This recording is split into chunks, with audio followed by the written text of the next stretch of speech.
इस विजिट को कैसे देख रहा है? क्योंकि अगर हम पिछले दिनों की बात करें तो अग्रेसिवली रिस्पॉन्ड करा यूक्रेन और कई किलोमीटर तक कब्जा भी कर चुका है रूस के कई इलाकों पर।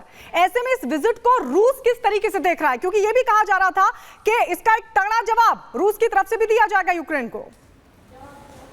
ग्रेट पॉइंट आपका ये क्वेश्चन की जब इस समय यूक्रेन ने एक तरह का इन्वेजन, एक तरह का पहली बार ऐसा इन्वेजन हुआ है रशिया के ऊपर, वो करा इस समय प्राइम मिनिस्टर मोदी वहां पे। आई थिंक रशिया बड़े मैच्योर ढंग से देख रहा है, वो समझता है, वो उसे डायरेक्टली लिंक नहीं करेगा कि अभी यूक्रेन ने इन्वेजन करा है और मोदी जी वहां पर है, उससे लिंक नहीं करेगा।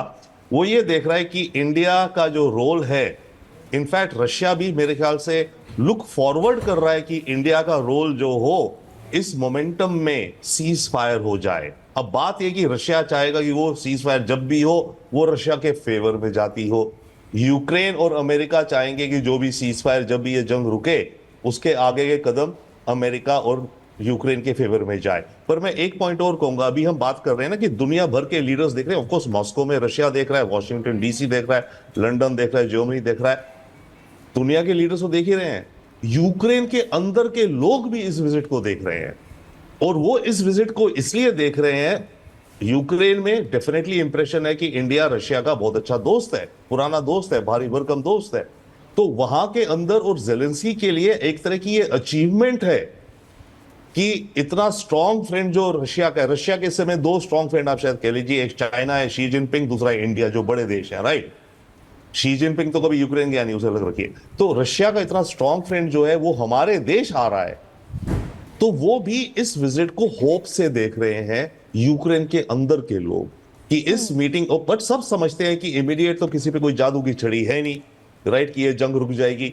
बट सबको ये दिख रहा है अब कि ओके, अगर मोदी जी, अगर इंडिया हमारे साथ, क्योंकि अभी तक हम यूक्रेन से थोड़ा कोल्ड दिख रहे थे उन्हें, बट यूक्रेन को लग रहा है कि ये उनकी अचीवमेंट है कि भारत उनके साथ भी, ऑब्वियसली रिश्ते अच्छे थे, बट इस जंग के मुद्दे को लेकर के भारत भी उनके साथ वार्ता बातचीत कर रहा है। और बातचीत ये कर रहा है कि डायलॉग डिप्लोमेसी, युग युद्ध का नहीं है, युग है जियो और जीने दो का।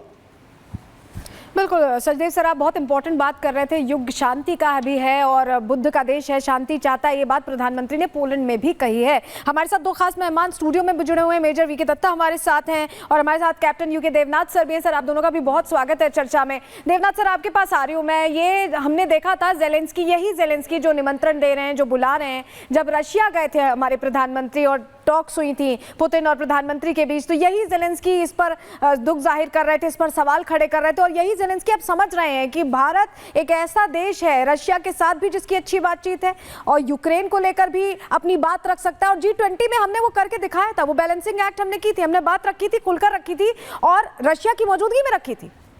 जी हाँ, इंटरनेशनल डिप्लोमेसी में भूल चूक लेनी देनी, कोई किसी का परमानेंट ओपोनेंट नहीं होता, कोई किसी का दुश्मन नहीं होता। सबसे बड़ी बात हमें ये समझनी पड़ेगी कि पर्सनैलिटी क्या होती है। देखिए, जहाँ तक राष्ट्रपति जेलेंस्की कंसर्न हैं, हमें नहीं भूलना चाहिए कि वो हमेशा से करियर डिप्लोमेट नहीं थे। वो शुरुआती दिनों में स्टेज पर थे, आर्टिस्ट थे और उनका जो मेन फील्ड था वो एज ए कॉमेडियन उन्होंने अपने को बहुत सक्सेसफुल बनाया। हाँ, तो पृष्ठभूमि में ये चीज़ हमें हमेशा याद रखनी पड़ेगी।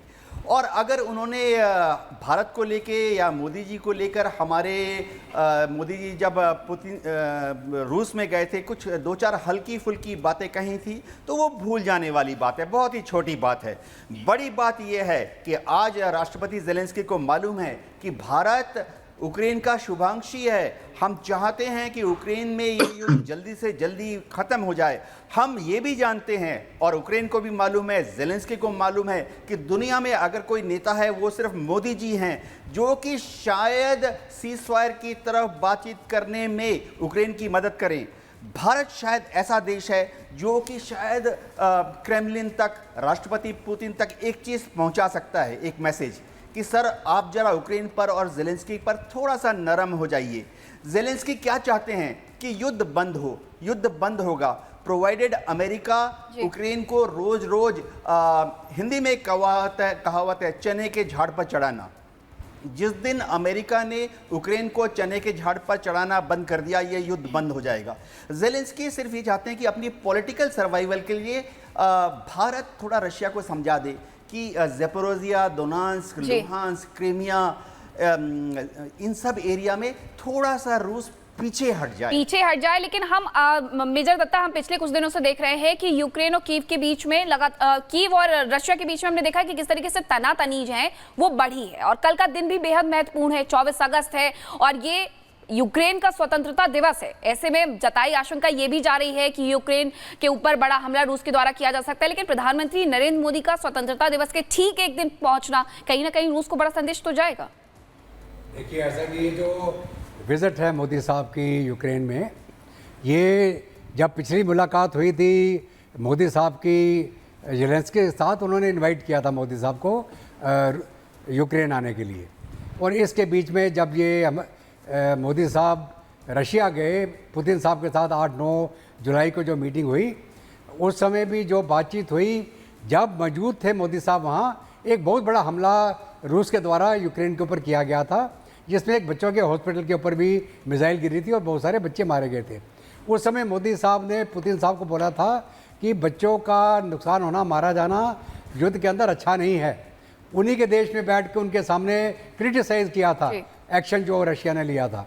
तो ये पूरी दुनिया को भी मालूम है, यूक्रेन को भी मालूम है, ज़ेलेंस्की को भी मालूम है कि मोदी साहब एक बिल्कुल सटीक पॉलिटिशियन हैं, जो मित्रता भी रखेंगे और सच को सच बोलेंगे, और जो सही है दुनिया के लिए उसके बारे में चर्चा करेंगे। अभी जहाँ तक यूक्रेन का सवाल है, जो इन्होंने ऑफेंसिव लॉन्च किया कुर्स्क में, वो इन्होंने एक बोल्ड वेंचर, एक क्विक ऑपरेशन करके दिखाने की चेष्टा करी कि जो हथियार इनको नेटो के द्वारा या अमेरिका के द्वारा मिल रहे हैं, उसका इस्तेमाल करके वो रूस को हरा सकते हैं। लेकिन इसके साथ साथ में जो आज के दिन में ग्राउंड सिचुएशन बन रही है कुर्स्क के अंदर, हालांकि यूक्रेन की फोर्सेस आ गई है वहाँ पे, रशियन जो हैं इनको अभी चुन चुन के मार रहे हैं। इनके तकरीबन 4400 के करीब सैनिक मारे गए हैं कुर्स्क के अंदर, ये 6 अगस्त के बाद। उसके अलावा सैकड़ों की तादाद में इनके टैंक, इनके बख्तरबंद गाड़ियाँ तबाह हुई हैं। इनके जो और आर्टिलरी पीसेस हैं, जो मल्टी बैरल लॉन्चर्स हैं, उनको तबाह किया गया है। और आस्ते आस्ते वॉर ऑफ अट्रिशन हो रही है। थोड़े दिनों के बाद विंटर शुरू हो जाएगा। जब विंटर शुरू हो जाएगा तो फिर किसी भी अटैकिंग फोर्स को छुपना मुश्किल हो जाएगा वहाँ, और ज़्यादा नुकसान होगा। तो अभी क्या है कि जो विज़िट अभी मोदी साहब की हुई है यूक्रेन में, इस बैकड्रॉप में हुई है कि यूक्रेन ने एक थोड़ा हमला करके दिखाया है, रूस ने अपनी एक लाइन पकड़ रखी है जिसको वो छोड़ेगा नहीं। उसने बोला है मेरा ऑब्जेक्टिव है, मैं इस जहाँ तक टिका हुआ हूँ, जिसके अंदर क्रीमिया मेरे पास रहेगा, डोनबास, लुहांस्क, ज़ेपोरिजिया तक वो पहुँचा हुआ है और वहाँ डटा हुआ है वो, और बल्कि डोनबास के इलाके में वो आगे बढ़ रहा है अभी। रशियन फोर्सेस वहाँ से